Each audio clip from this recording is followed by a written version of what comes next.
Welcome to Free Thoughts from Libertarianism.org and the Cato Institute. I'm Trevor Burrus. And I'm Aaron Powell. Today we have a little bit of a different episode, another one where it's just Aaron and I are going to chat about something that Aaron is writing about, has written about, and also gives a lecture on. And it's something we've talked about with Michael Humer and some other people on the show. Today we're going to be talking about political obligation. Why should you obey the state? And I guess the first question I want to ask Aaron, since we're going to kind of do this like Aaron's the guest, but I'll chime in occasionally. The first question I want to ask Aaron is, why does it matter? It seems, like some people maybe listening to this who are libertarians would say, this is a really extreme topic. It's not something that is generally acceptable in polite company in Western political discourse, to even question the authority of the state.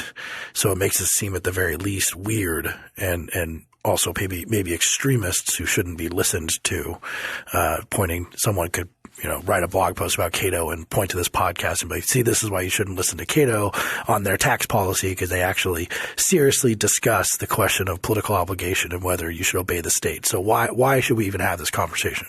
Well, I think all of us have this conversation. I think this isn't a question that's off the table for anyone, because you hear people bring it up all the time. It's in the context of the government's doing this thing and it's not supposed to do that. It's not okay for it to do that. What it just ordered us to do, the travel ban, the first version of the travel ban was wrong. It's not okay for the government to do that, and therefore I and anyone else don't have an obligation to obey it.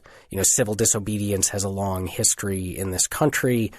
We all ask this question. We all have lines where we think, if the government was to issue the following sort of command, I would not obey it, or in fact be obligated not to obey it.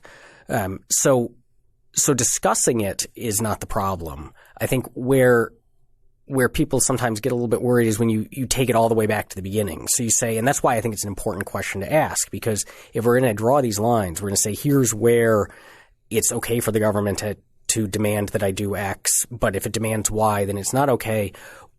It helps in those conversations to have a theory of, well, how does it get to demand things of me in the first place? Is it okay for it to demand things? What are the parameters for that? What are my general obligations towards it at all? Because those are then going to inform the specific questions that are certainly not off the table and are certainly things that play out in conversations all the time. But we don't seem to have the conversation in the general sense as part of our policy discussions, even though it is a big part of modern political philosophy. I mean, in some way, you're not asking anything different than what John Locke asked, correct? Yeah, no, this has been an important question for quite a long time. I mean, we have all the way back to Plato's dialogue, the Credo, when Socrates has been condemned to death and his friends are trying to talk him out of it, or trying to, we can sneak you out of this prison and into exile. And he says no, and he offers a bunch of reasons why he has an obligation to abide by the command, in this case, to commit suicide, of a court of his Athenian peers. And so he says, I have obligations to the state of Athens. And so it's been a conversation since the very dawn of Western philosophy. And it's an important one. I mean, we have this institution that we have granted enormous power over us, that can do all sorts of things to us that we wouldn't allow anyone else to. It can exercise violence against us in a legitimate or permissible way that we would consider a criminal act if done by any other person or by another government. We have an obligation as citizens to assess these powers, to understand where they come from, to understand what their limits are, and understand what our relationship is to this institution. You kind of touched on it a little bit just now, but what are the unique things about the state, and or maybe to put it a different way, what is weird about the state that can do violence but also commands other things of us? Sure. So I think we start by saying, look, we clearly have moral obligations to other people, and we can be in situations where our duty is to obey them in certain ways or to respect their commands or to not interfere with their interests, that this is just the nature of human morality, and these things would exist without a state or with a state in any other form. So the question then is, the things that the state does that would be impermissible if done by non-state actors, what are those and why does it get to do those? And so I think the things that make the state weird, if you recognize the state is just at least other aberrant, people. at least aberrant compared to other things in society. But the state is obviously just made up of other people. And so these other people get to do things to us or give us certain sorts of commands, and we have to obey them that other people wouldn't. And so I think that the things that set the state apart, set government apart, first is that it can demand obedience from us in a way that other people can't or don't. That it's allowed to issue us commands, and then if we don't follow them, it gets to force us to follow them via violence or the threat of violence,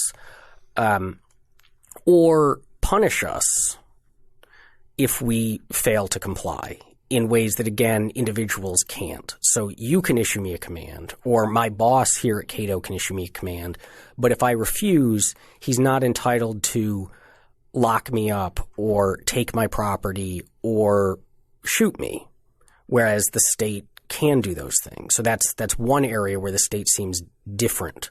Another one is non-competition. So the state says, not only do I get to issue these commands and that you have a duty of obedience to me, but no one else has that authority over you. And in fact, if someone else tried to get that authority or you tried to set up an alternate authority, I could punish you. I could prevent it from happening. So I get a monopoly on these powers over you. And then the third one is taxation. And the state says, you need to give me a certain portion of your property, and if you don't, I can punish you. And an individual doesn't get to do something like that. We can enter into contracts with people where we owe them money, sure, but they don't get to beat us up if we don't give it to them. And those contracts are limited in all sorts of ways that our relationship to taxation is not. So a lot of people listening to this might think that the answer to your questions, or at least your skepticism, is obvious, at least maybe as it concerns America, if you're American, and maybe some other countries too, that the reason you have to pay your taxes is because the U.S. Constitution was signed and ratified by the people of the United States, and you are a citizen of the United States, and that is why the government has power over you. Or to put it in a different way, in a more general sense, that there is a social contract that we all consented to in order to enter into a state relationship, and that has given the state legitimate power over us. It would be both Locke's theory, Rousseau, Hobbes, and to some extent actualized in the U.S. Constitution. That seems to be pretty convincing, or at least to most people. What's wrong with that theory? Well, so the consent theory, which is one of the major theories that gets given for justifying the state's authority, sounds convincing because in the abstract it is. We absolutely believe that obligations can arise from consenting to be bound to them. So if I sign a contract with you, then I have consented to be bound by the terms of that contract. If I make a promise to you, I've consented to be bound by that promise, that I've done something morally wrong if I then violate the promise in your trust. So the question is not whether general notions of contract or consent work to give rise to obligations. The question becomes, do they work to give rise to the sorts of obligations that the state claims, namely obedience and non-competition and taxation? So yes, there's a story you can tell of at one point we all lived in a pre-government world, a state of nature, and we had, call it, absolute freedom in a certain sense because there was no government telling us what to do. There was no laws we had to follow. But it was, in Hobbes' terms, our existence there was solitary, poor, nasty, brutish, and short. It was not fun.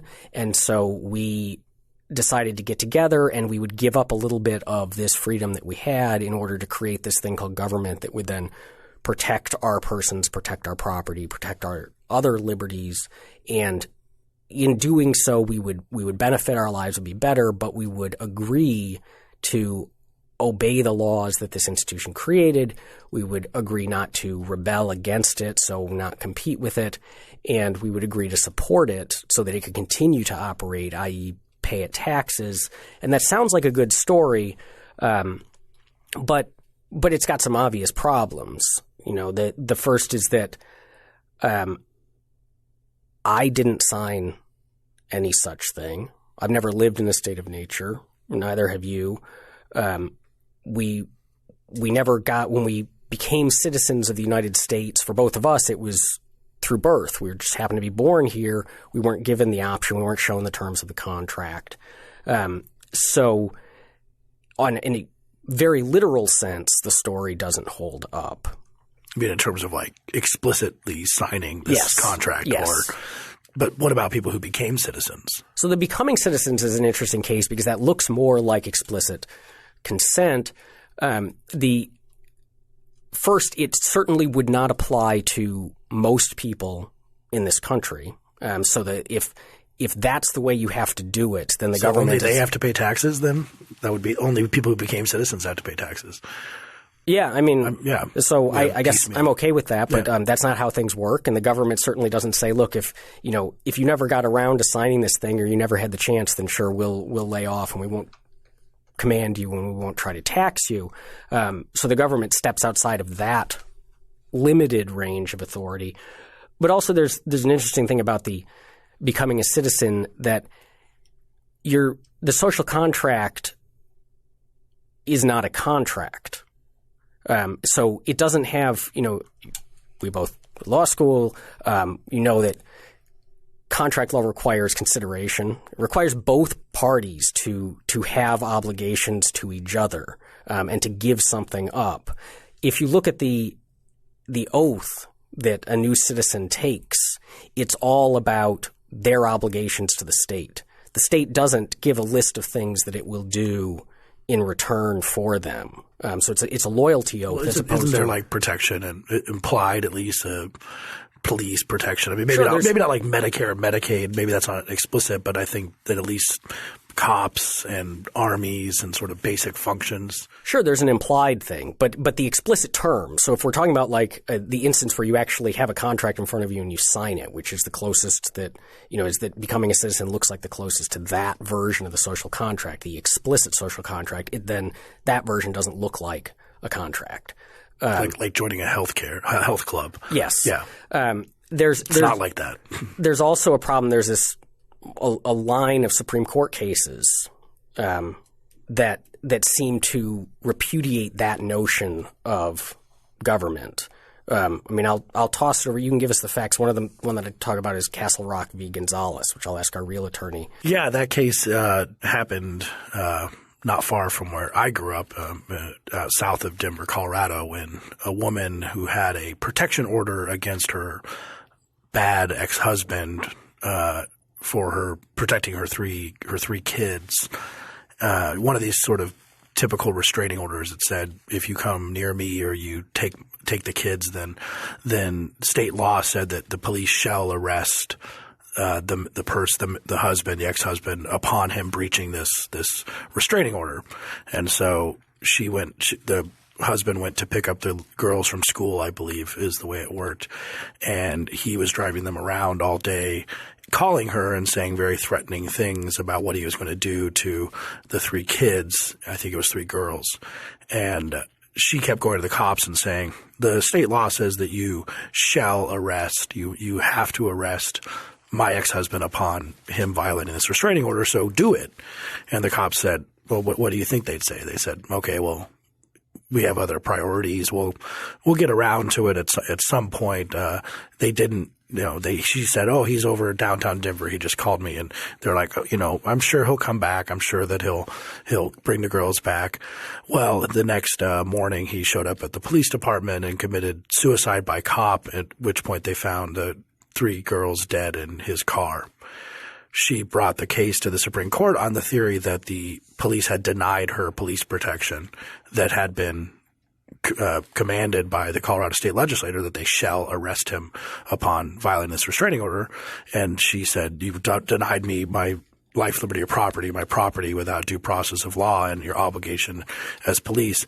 And the Supreme Court held 7-2 that the police have no obligation of that sort. More specifically, that the legislator can't command the police to do things in a specific order or to put priorities in a specific way. Mainly the sort of famous conclusion that was written is that shall means may in this situation. So she didn't have – in some way she didn't have the ability to enforce the law herself. If she would have gone and dragged the guy back to the police department, she could have been guilty of, at the very least, like the tort of false imprisonment or kidnapping. And the police didn't enforce the law either. So what happened with this obligation the state has to protect you? Right. So this looks like we can presume that she had more or less obeyed the laws most of her life, that she had not tried to set up competing governments, and that she had paid her taxes. So it looks like she had fulfilled the terms of her side of the social contract. And if the social contract were a genuine contract, the state would have obligations on its side too. The government does all sorts of things, but if nothing else, protecting you from violence is, that's the story we give for social contracts at the very beginning. And so for the government to then say, well, no, we don't really have an obligation to do this most basic of functions that we exist for, looks like repudiating the contract or saying it's not a contract in a meaningful sense in the first place. And it certainly is not the case then that the government then responded, but okay, because we, in this case, absolutely failed to protect your rights and to protect the welfare of your children, we're going to consider this thing null and void, right? Like, no, they still expect her to obey them and to pay them. But they owe police protection to everyone. That would be that's sort of the ruling of another case called Warren versus District of Columbia, which is a D.C. Court of Appeals case, that the police don't owe any specific person police protection, but they owe the people police protection. Doesn't that satisfy the contract? I don't see how, because the government is very specific that it's you that owe it these duties and obligations and taxes. And so if you can't get out of a contract if you sign a contract with your health club to pay them $50 a month for access to their services, but they routinely kick you out of that health club, or they routinely, like you go in and they just go around turning off the various machines that you want to use, but let other people use them. And then you say like, well, you violated the terms of our contract. They're like, no. Our contract is, to give access to a health club to the people in general. That's not going to fly. So the point is not that therefore there's no such thing as political obligations. It's that the specific case of it being a social contract doesn't look like it works for the government here. But I want to bring up that there's another way that we could get to this, which would be implicit consent, that gets around the I didn't sign this thing angle. So if you stayed here, you live in the United States, you accept the services, you do all this stuff. So right. So the analogy here is, you walk into a restaurant and you sit down and you order food. You didn't sign a contract when you walked in saying, in exchange for service, I will pay the bill. But it's implied in your actions. Your actions indicate that you agreed to be bound by these terms, namely at the end of the meal, they'll bring a check and you need to pay it. And so all of us, we live within this country, we use its services. I rode the public transit in this morning. And so are these the kinds of things that indicate a general acceptance of the terms of the contract? And here again, I think the answer is unsurprisingly no. And part of that is because in order to have these implicit actions indicate consent, there needs to have been a genuine choice in play. Like, so if you were forced at gunpoint to sit down at that restaurant table and order food, you wouldn't then say, you've agreed to the terms of the contract because you didn't have a meaningful choice. So I have this David Hume in an essay he wrote called On the Social Contract. He made this point about the implicit consent argument. He said, can we seriously say that a poor peasant or artisan has a free choice to leave his country when he knows no foreign language or manners and lives from day to day by the small wages which he acquires? So the point here is that it is really hard to leave your country. In some cases, it's legally very hard to leave your country. Some cases it's actually just illegal, like North Korea, for example. Yes, or they'll charge you an arm and a leg. They actually, I think it's something like $1,600 to renounce your citizenship to the United States. Yeah, so those are instances. Those are state-imposed barriers, but it's also the case like your country is the culture that you know. It's the language that you know. It's where your family is, your friends are, your support networks. It's where you have been employed, where you've built up a career. So leaving it would be extremely costly. And whether that rises to the level of impossibility so that your choice to stay is not a meaningful choice may differ from person to person. Some of us have access to resources that would make it easier than others, but we can't just say like it's not as simple as saying, look, well, you chose to stay here, so therefore you're bound. But isn't the costliness of giving up these leaving the country, giving up these social support networks, job, things like that, isn't that just saying that the government, the state has provided you with a lot, and that's why it's costly? So you received a ton of benefits from the state. I think it would be hard to argue that most of the costliness is on account of state benefits. So my family is not a state benefit. My friends are not state benefits. My career is not a state benefit. But all these entities, Cato exists in a system of laws and is benefited by the property laws of the District of Columbia and by the utilities of the District of Columbia, and your children benefit by the schools of Arlington and all of these things. So they're mixed up with benefits of the state. Yes, but that's just an argument for how widespread the state's reach is. It's, a protection racket in a city could make a similar claim that, all the businesses are paying us this protection money, and because of that, that we have a certain structure in place and you haven't been robbed. And so you've now consented because you've been embedded in this system. Saying that there is a system is not the same thing as saying that every last piece of it is legitimate or has power. Although that question of benefits does come up in one of the later theories, it's just not really related to explicitly consent. Mm-hmm. I do want to touch on one last point on consent before we move on to the next one, which I think is important, which is if consent is something, so I have consented to a set of terms, to a set of rules, right?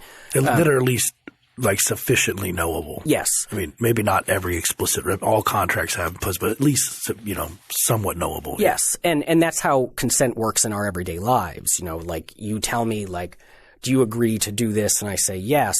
But if, say, I make a promise to you to I'm gonna stop by and feed your pets because you're out of town. Okay. And so I've consented to do that. And I now have an obligation to show up 3 times while you're out of town.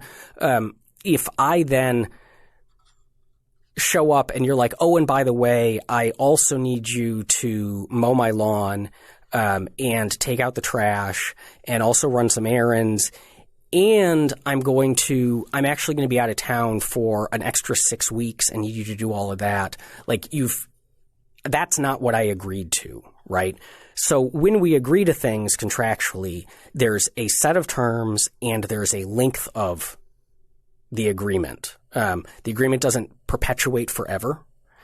And if the terms change, like some little bits of change might be acceptable, but if it changes significantly, then we consider the agreement is now null, right? So the government changes the terms of the social contract all the time without my consent and often against my wishes. And it seems to last forever, right? And there's no way for me to say, okay, I don't agree to that because that wasn't in the original agreement, or that was so long ago. So that's another example of how this agreement we have with the state doesn't look like a contract. Before totally moving on from consent, I did want to spend more time because I think it's the most predominant theory. But I also, what about voting? So we talked about citizenship. We talked about becoming a citizen. We talked about the options available to you. But what every time you vote in an election, is that sort of re-upping the justification of the government doing things to you? Voting would seem to give rise to consent in some instances. If we get together, if we friends, 10 of us get together, we're going to go out to dinner, we're trying to decide where to go, and we say, well, let's put it to a vote. And I want Chinese food. And 3 of us end up voting for Chinese food, but 6 of the group ends up voting for Italian food.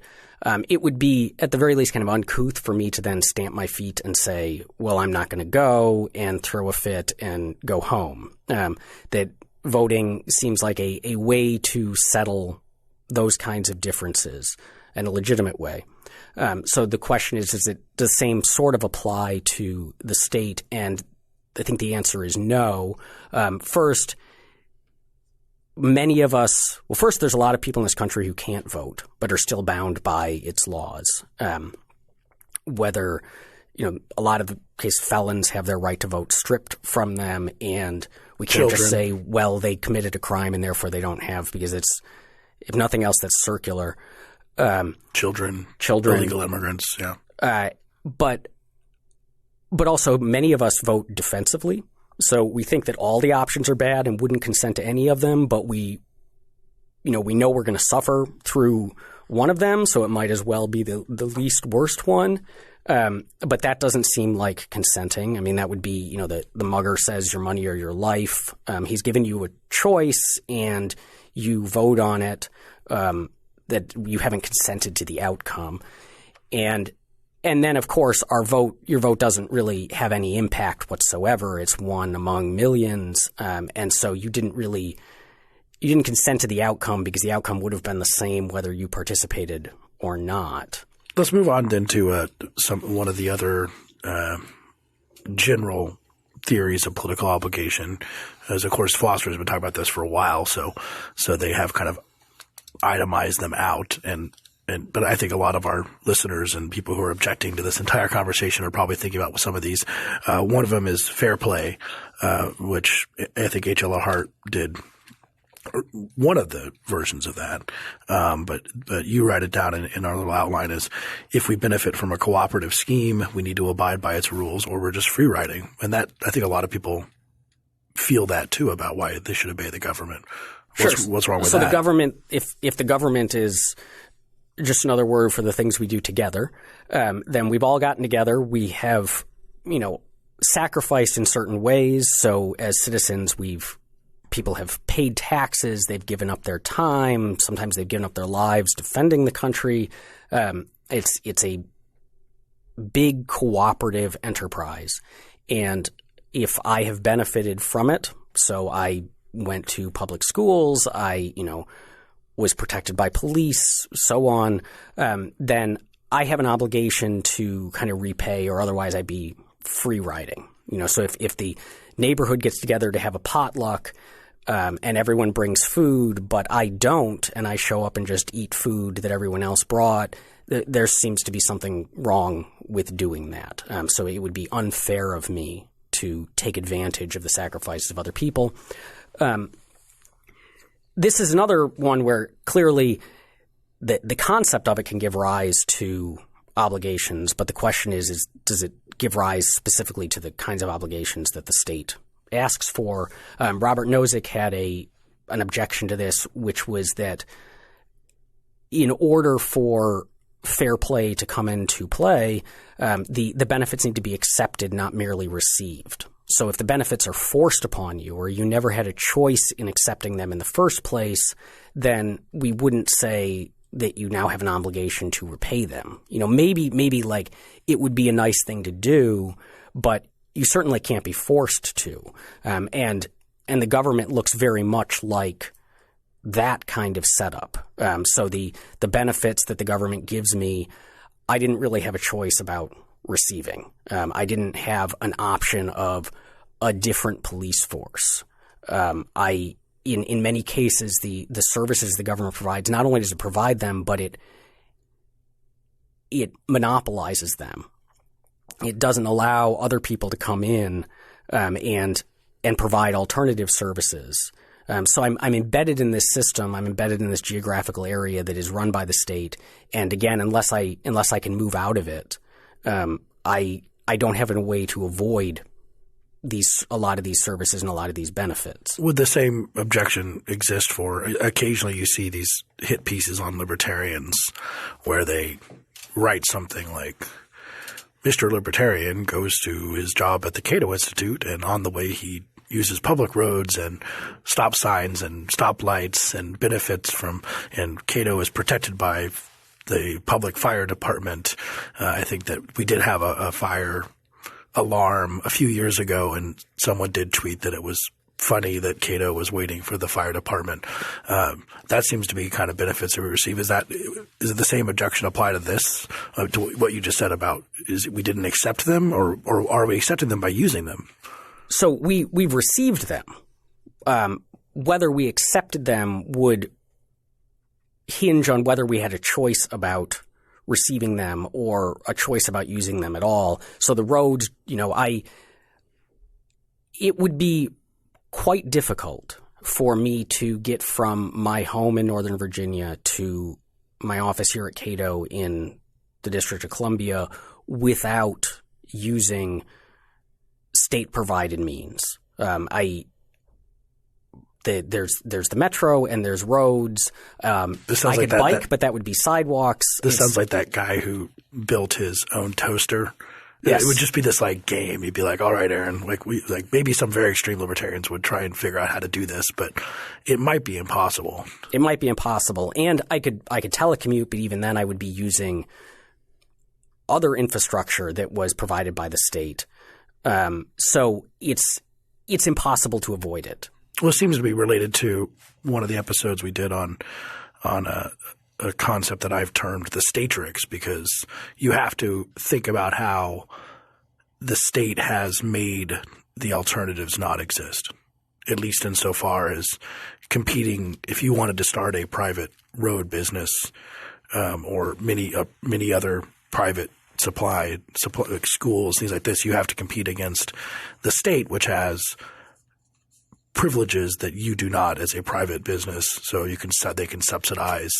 As a result of that, if those things do exist, many of them are crowded out by the state. So then you look around and you say, look at all the benefits of the state, and it's not just that there isn't a choice; it's that the state made there be less choice on top of that. Yes, and a lot of these objections we're making now are quite similar, if not the same, to the objections to implicit consent theories. But there's another problem with the fair play thing, which is if it does, let's stipulate that it does give rise to obligations, that I do need to play fair, that this was a genuine cooperative scheme, that I did accept these benefits instead of merely receiving them. that still leaves open the question of, okay, so now I have some sort of obligation to this thing called the government. I have some sort of obligation. So there's two problems. The first is, who are those obligations to? Because the people who sacrificed to give me all of these benefits were not the members of the government. They were my fellow citizens, my fellow taxpayers. So it would seem that my obligation is to them, which would mean maybe the way to discharge that would be through paying for supporting government programs. Maybe it's also, starting a business that employs lots of people, or starting a private school that gives scholarships to poor children. There are lots of ways that I could discharge that aren't to the government.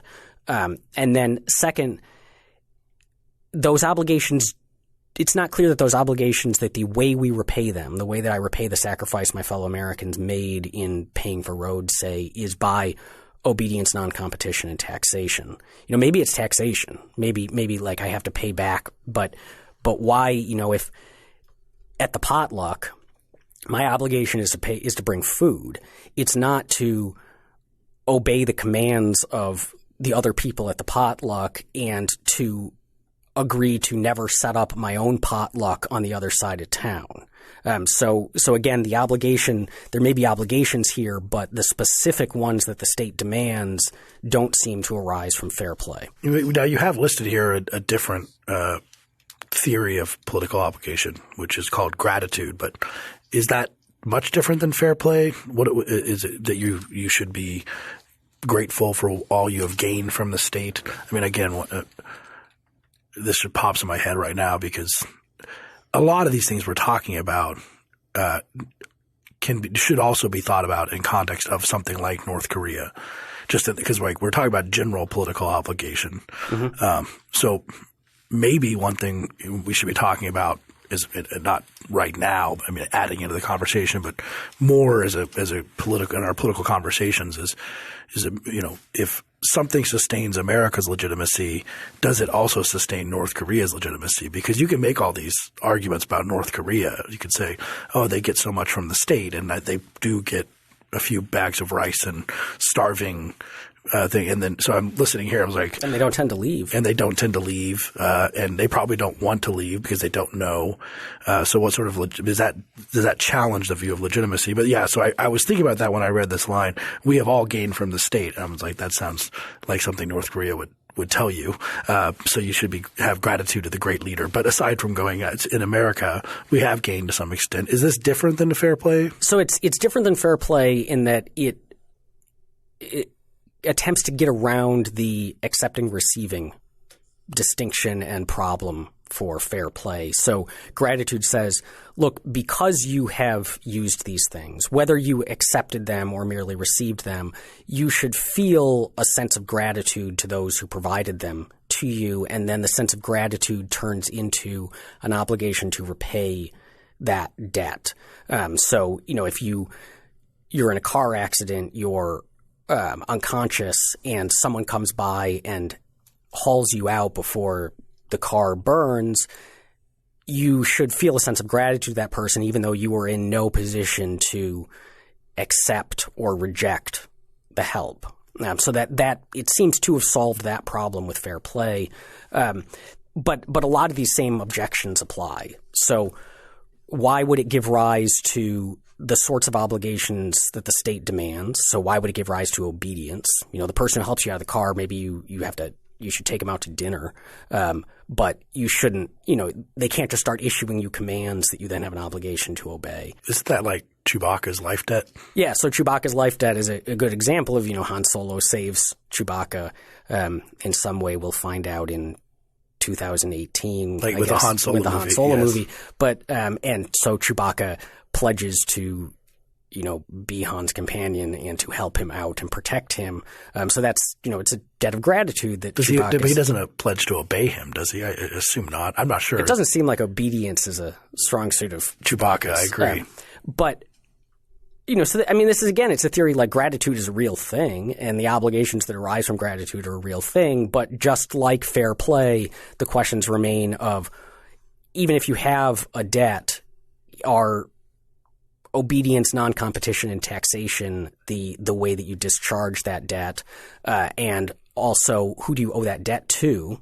Should you feel gratitude to the government agents, or should you feel gratitude to your fellow citizens who supported this stuff? And finally, like there's the issue of, we at the Cato Institute spend a lot of our time pointing out the ways that government makes things worse. And if government especially has its non-competition things, so it's keeping out what we would say are frequently better solutions that would be cheaper, more effective, less dangerous, so on and so forth, then yes, we may have benefited, but overall we might be worse off now than if the government were smaller or different in some way, or it were a different government entirely. So that starts to complicate the gratitude narrative. There's the great Harry Brown quote, which is, the government is good at one thing. It knows how to break your legs, hand you a crutch, and then say, see, if it wasn't for us, you wouldn't be able to walk, which seems to make that a problem. Now, another theory of why we owe things to the state is association, which maybe we've kind of touched on too a little bit, which is we're all Americans. This is a thing called America. You're part of it. It's an ongoing endeavor.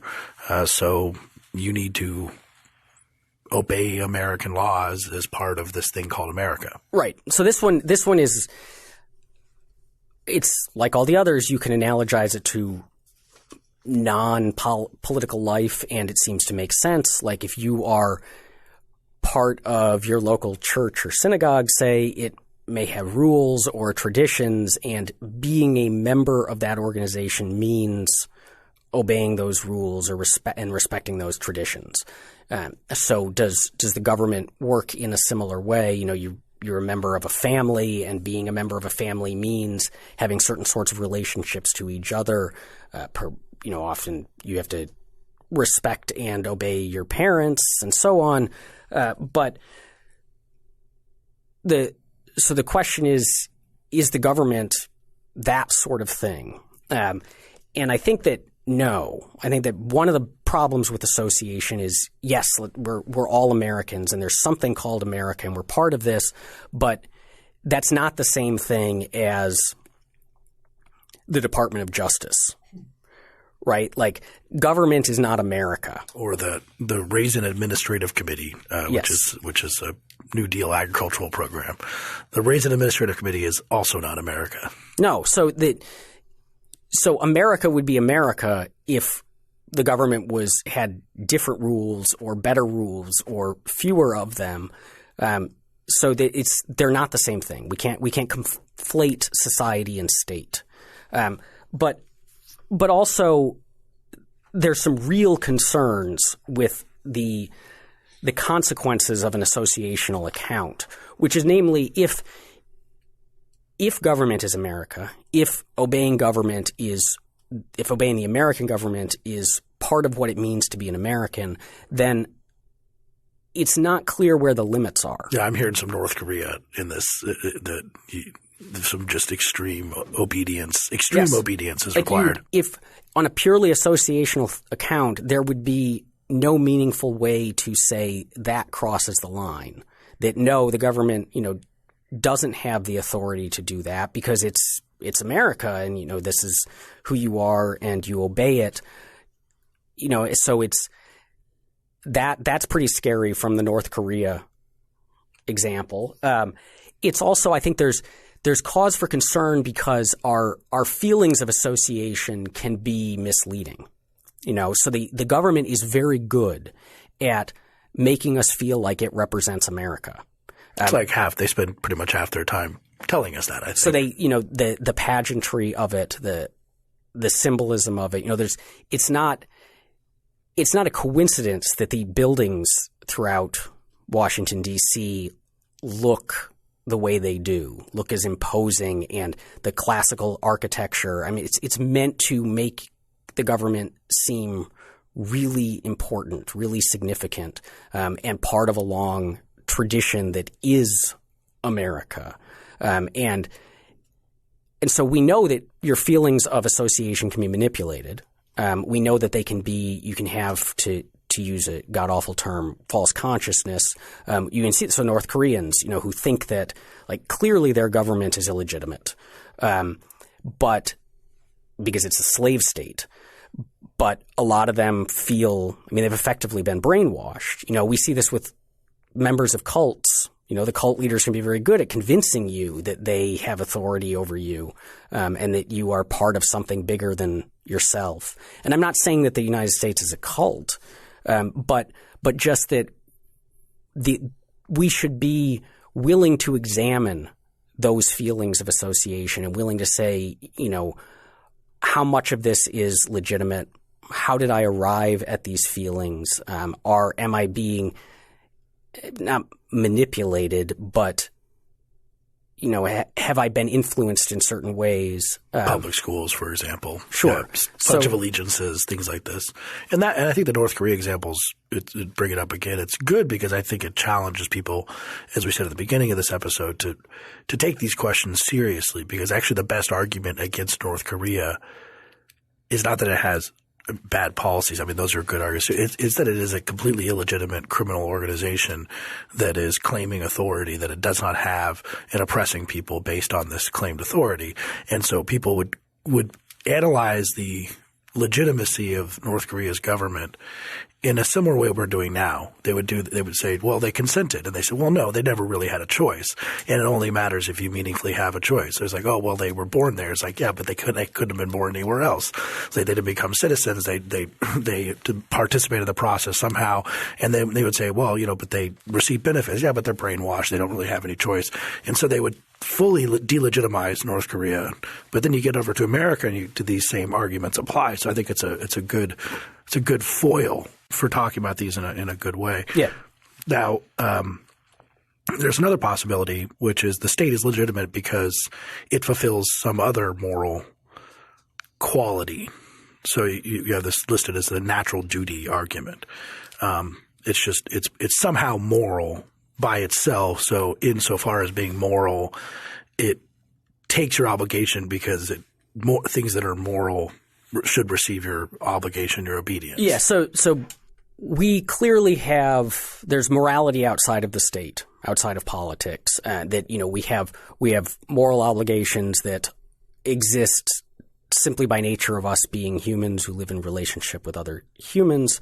And so the question here is, do those, call them pre-existing moral obligations, are they what gets us to the authority of the state? And there are various ways that we might argue for that. So one that I want to set aside really quickly, because it might look promising, but I think it's not quite on point, is, when the state says you shouldn't murder, there's a law against murder, that you have an obligation to obey the state, and therefore we've solved the obligation problem. That no, because the reason that you shouldn't murder is because you shouldn't murder, and the state has a law against murder, but that's not what makes murder wrong. And in fact, if the state had no law against murder, it would still be wrong. And if the state, for whatever reason, legalized murder, it would still be wrong. And you would have an obligation to disobey the state. Yes. In that regard. Yes.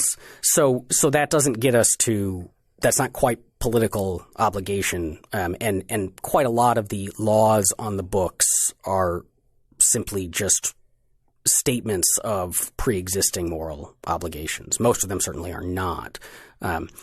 But there's some other arguments that might be more promising. So one might be a utilitarian account. So utilitarianism, which we've talked about on the show before, says, the right thing to do, the morally proper thing to do when you face a moral choice, is to basically add up the consequences of the various options. So how much happiness or how much pleasure, how much utility will be created by your various options, and then your obligation is to do whichever one of them creates the most utility. So if having a state and obeying the state so maximizes utility, then that's your obligation is to obey it. And so that would go back to our social contract. Like if, not having a state is really bad, the solitary, poor, nasty, brutish, and short, then having one is morally good and we should support it. I think one of the problems with that one is it would seem to say we should only support it when it maximizes utility. And there's a lot of reason to think that many, if not most of the things that governments do not in fact maximize utility, that we'd be better off if more people refused to obey those laws, refused to pay for those programs. So it doesn't seem to get us to the kind of blanket obligation that states demand of us. There's the other one is that we have an obligation to obey just institutions. So this argument goes that there's a pre-existing duty to behave justly, and to support. That's just a moral duty. It's just a moral duty to behave. I need to be just in my own life and in my dealings with others, and I need to support justice out there in the world and support institutions that are seeking to promote or are promoting justice. And so if the government is a just institution and is promoting justice, then I have an obligation to, at the very least, not interfere with it, but to also support it in that mission of promoting justice in the world. This one, I think, has, again, a number of problems. One is that no government is perfectly just. So this certainly wouldn't apply to North Korea, and it wouldn't apply to a great many of the things the United States government does. And so we get in a weird situation where do I only have an obligation to support those parts of either those states or those parts of the state that are just, which maybe, but that's not, again, the blanket obligation. So, that police and prosecutors and the DEA are pretty convinced that I have an obligation to comply with or support or not interfere with the war on drugs, even though the war on drugs is monstrously unjust. Well, maybe it's just that when you said that no government is perfectly just, and I think you could make an argument that yes, but they strive toward justice. Like we have a court system with error correction methods that we acknowledge will produce unjust outcomes due to the very nature of human fallibility. But it's trying. So you have a duty to support institutions that are at least attempting to achieve justice.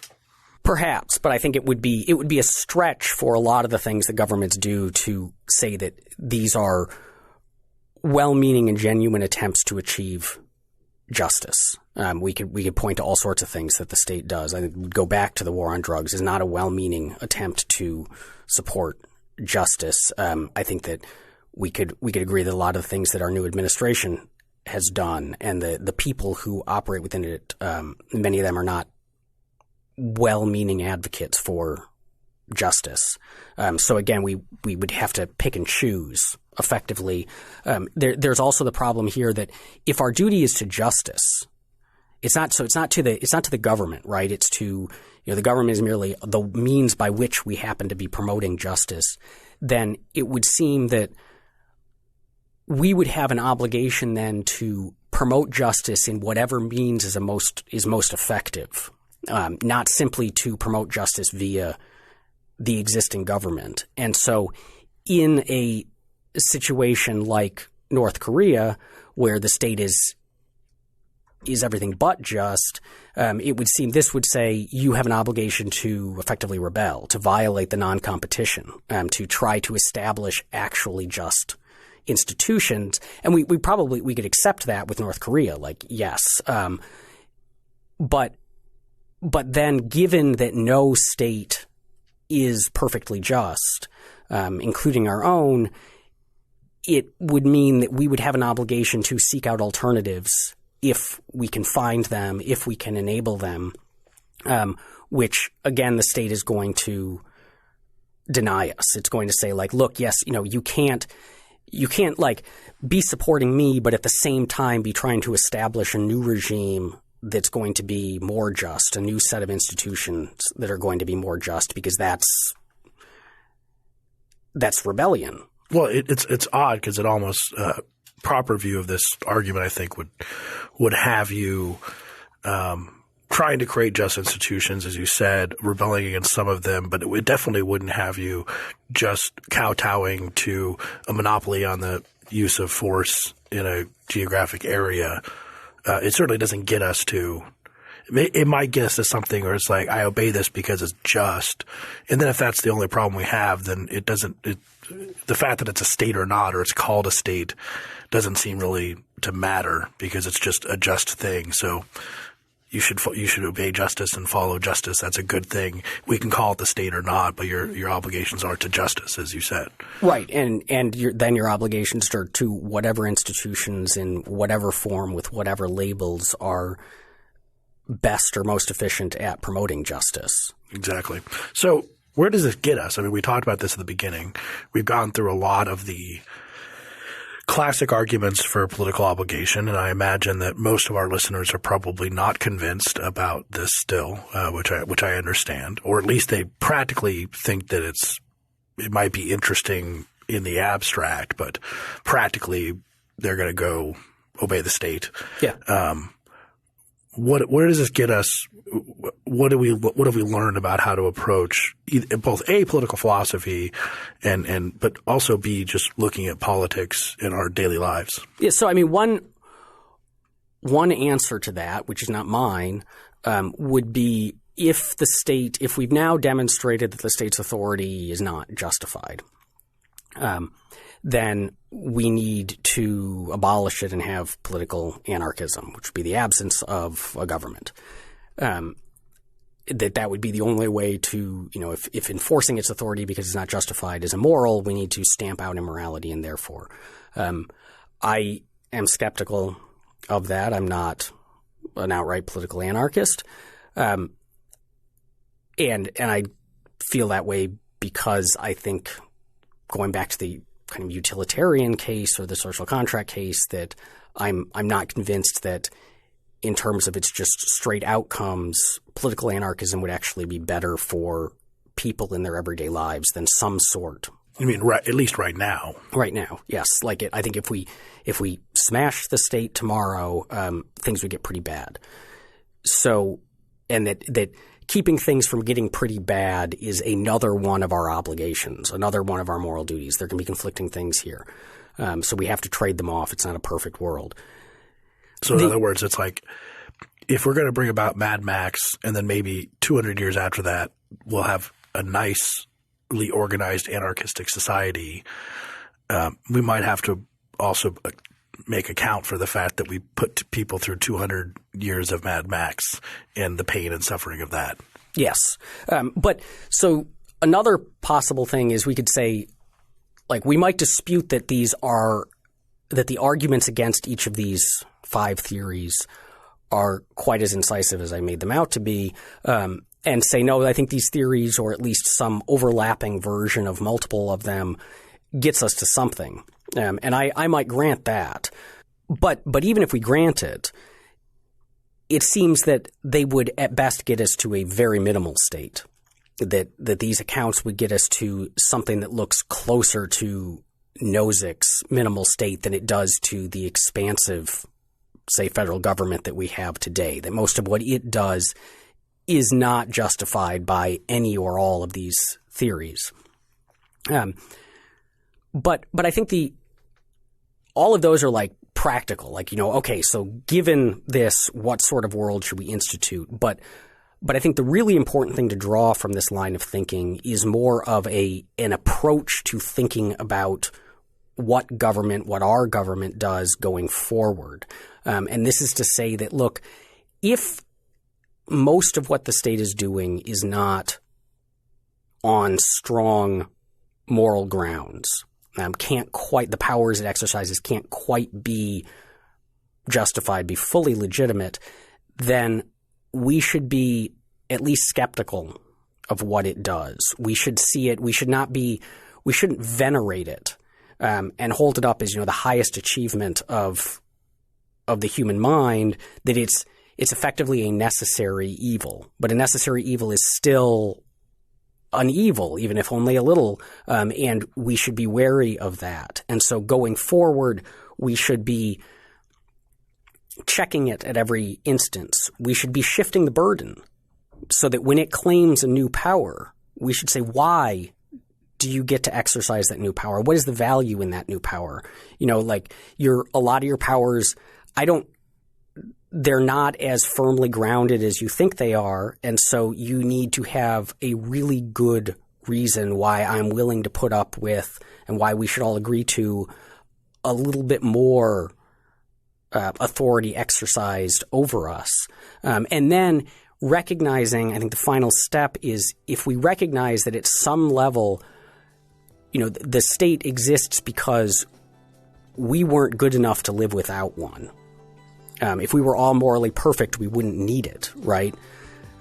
So if it exists for that, then it's in part a failing of us that we need this thing.